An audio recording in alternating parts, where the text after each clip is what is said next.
आप लोगों ने हमारा ठेका ले रखा है क्या? अगर हम लोग के पास खाना नहीं होगा, क्या हम लोग पाकिस्तान से मांगेंगे? वो एक MS लाल साहब थे, मेंबर थे FBR में। तो वो कहते हैं, वो हिंदू थे, वो सक्खर के रहने वाले। तो वो बताते थे कि वो जब ये बड़ी ईद होती थी तो सक्खर में उनका जो घर था, वो कहते हैं हमारे घर के सामने ला के उसको ज़िबा करते थे। नमस्कार दोस्तों, हिंद की आवाज में आपका स्वागत है। धारा 370 हटने के बाद कश्मीर में लड़कियों में कैसे जागृति आ रही है और कैसे वो पाकिस्तानियों को धो रही हैं, ये देखना बड़ा दिलचस्प है। और इस वीडियो में हम आगे देखेंगे कि पाकिस्तान में माइनॉरिटी के साथ क्या सलूक होता है, क्या बर्ताव होता है और उनके हालात कैसे हैं। ये आपका अपना इंडियन चैनल है, प्लीज़ इसे लाइक करें, सब्सक्राइब करें, उसके बाद जो मर्जी करें। Thank you for watching. चलिए शुरू करते हैं वीडियो। धन्यवाद। जय हिंद।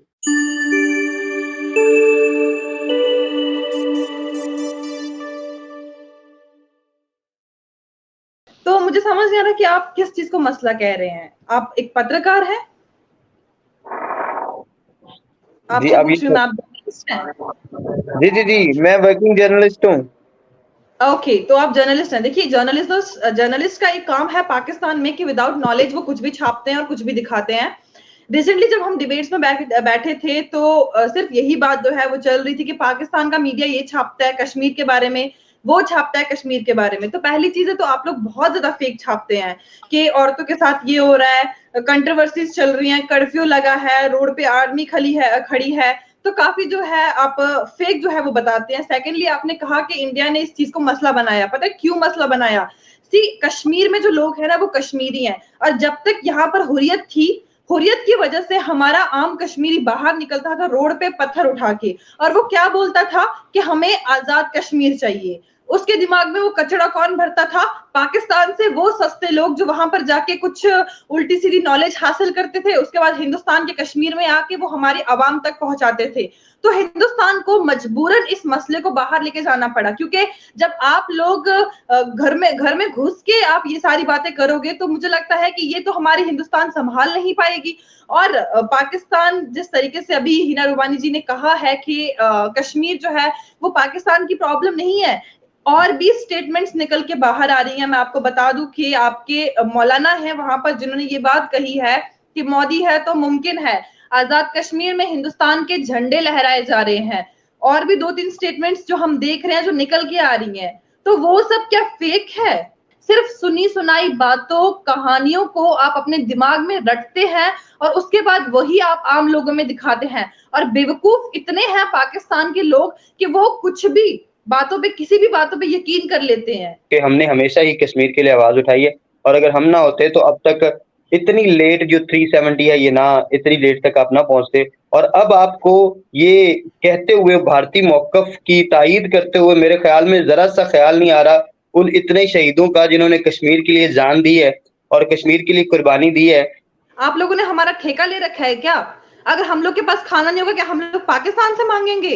अरे हमने आप लोग उनका ठेका नहीं, हमने हमने ठेका नहीं ले रखा। बिल्कुल सही कह रहे हैं। हमने उन लोगों का ठेका नहीं ले रखा जो भारतीय फंडेड है। हमने उनका ठेका ले रखा है जो मुसलमान खवातीन जिनकी असमतें वहां पे रुलती हैं, उनके लिए आवाज अगर हम भी नहीं उठाएंगे तो कौन उठाएगा उनके लिए आवाज? ऑब्वियसली बात है, हमारा ये फर्ज है। और दूसरी बात ये है कि कश्मीर हमारी शारग है और हम इस बात से कभी भी नहीं मुकरते। और दूसरी बात आपने कहा कि लेकिन जो वहाँ के इंडियन हैं, जो हिंदू हैं और जो वहाँ पे हुकूमत में है, उनकी बात कर रहा हूँ मैं, वहाँ की आर्मी की बात कर रहा हूँ। और दूसरी बात ये है कि जो आप बात करिए कि कश्मीर का मसला इंडिया लेके जाता है, लेकिन इंडिया कभी भी नहीं, इंडिया हमेशा वहां से भागता है। यूनाइटेड नेशन में कश्मीर की जब भी बात हुई है, पाकिस्तान ने बात की है।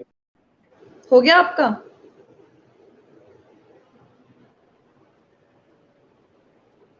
आपका हो गया जनाब? कहा वो मैंने सुना, और मतलब ऐसा कहा कि भाई एक कान से सुन के दूसरे कान से निकाला, क्योंकि हर पाकिस्तानी की खो में ये है कि उन्होंने यही बात करनी है जो चीज है नहीं। आपने don't interrupt, okay? Don't interrupt me, don't interrupt me, don't interrupt me, try to listen. मेरे को बीच में को आपने कहा कि यासीन मलिक जैसे इंसान को ठीक है, आपने यहाँ पर यासिन मलिक का नाम दिया, आपको पता है यासिन मलिक की रियलिटी क्या है? ओके, मैं आपसे एक सवाल पूछती हूँ, आप मुझे एक बात बताओ कि आपके पाकिस्तान से कोई हमारे हिंदुस्तान में आता है, यहाँ पर सीखता है कि गोली किस तरीके से चलाते हैं, यहाँ पर सीखता है कि किस तरीके से वहां की आवाम को अपने पिंजे में फंसाएंगे, अपने पिंजरे में फंसाएंगे, उसके बाद जाके आपके पाकिस्तान में वहां पर वो ये सब करता है, तो आप क्या उसे फूलों की माला पहनाएंगे? से आम सी भाषा में दहशतगर्द कहा जाता है। हमारे लिए यासीन मलिक जी एक दहशतगर्द थे। और आपने क्या कहा कि माओ के बच्चे मर रहे हैं, ये बहनों के भाई मर रहे हैं, यतीम हो रहे हैं, आपको रीजन पता है? क्या आपको पता है कि कितने पाकिस्तान से वहां पर मिलिटेंट्स आते हैं जो लोग कहते हैं कि हम लोग इस्लाम फैला रहे हैं, ये जिहाद है। आप लोग इस्लाम को नहीं फैला रहे हैं, आप लोग जिहाद को यहाँ पर बढ़ावा दे रहे हैं। आप लोगों के ही वजह से हमारे यूथ घायल हुए हैं। मुझे बताओ कि जब से आर्टिकल 370 हटा है तब से हमारे बच्चे पत्थर लेके रोड पे क्यों नहीं निकले हैं? इंटरनेशनली आज हमारे बच्चे, आज कश्मीर के बच्चे, देखिए मैंने आपकी बात सुनी, कौन सी एक जंग है जो आपने हिंदुस्तानियों से जीती हो? सिर्फ बड़ी बड़ी बातें, फालतू की बकवास पाकिस्तान के लोग कर सकते हैं और कुछ नहीं। उसके बरक्स अगर आप जो हमारे वाला कश्मीर है, पाकिस्तान एडमिनिस्ट्रेटेड कश्मीर जो है, उसमें आप जाके देखें तो हम तो बहुत पीछे हैं। और यहाँ पे अभी प्रॉपर रोड्स नहीं बन सकी। यहाँ पे आज भी आपने अगर फर्ज करें जाना है इस्लामाबाद से, आपने मुजफ्फराबाद जाना है, तो वो कोई इतनी अच्छी रोड नहीं है। वो 2 रोड्स जाती हैं और वो दोनों की हालत अच्छी नहीं है।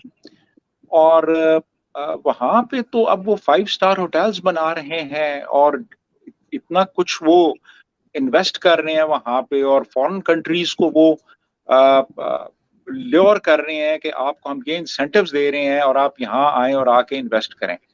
सर, हमने अपनी माइनॉरिटीज का भी बहुत बुरा हाल कर रखा है, चाहे वो हिंदू कम्युनिटी हो। सर, वहाँ पे ये मियाँ मिट्ठू जो है सिंध में, ये हर साल 1000 से ज्यादा बच्चियां अगवा करके ले जाता है, उनके मजहब जबरदस्ती चेंज करवा के शादियां करवा देता है। कोई आवाज नहीं उठती, सबको मालूम है, लेकिन सब चुप रहते हैं। सब चुप रहते हैं, सब चुप रहते हैं। यानी आप बात करते हैं जी कि जी माइनॉरिटीज के साथ बर्मा में क्या हो रहा है और फलस्तीन में क्या हो रहा है और इंडिया में क्या हो रहा है, लेकिन आप जब अपने मुल्क की बात आती है तो आप खामोश हो जाते हैं। बिल्कुल आप वो सुनना ही नहीं चाहते कि सिंध में हिंदू लड़कियों के साथ क्या हो रहा है।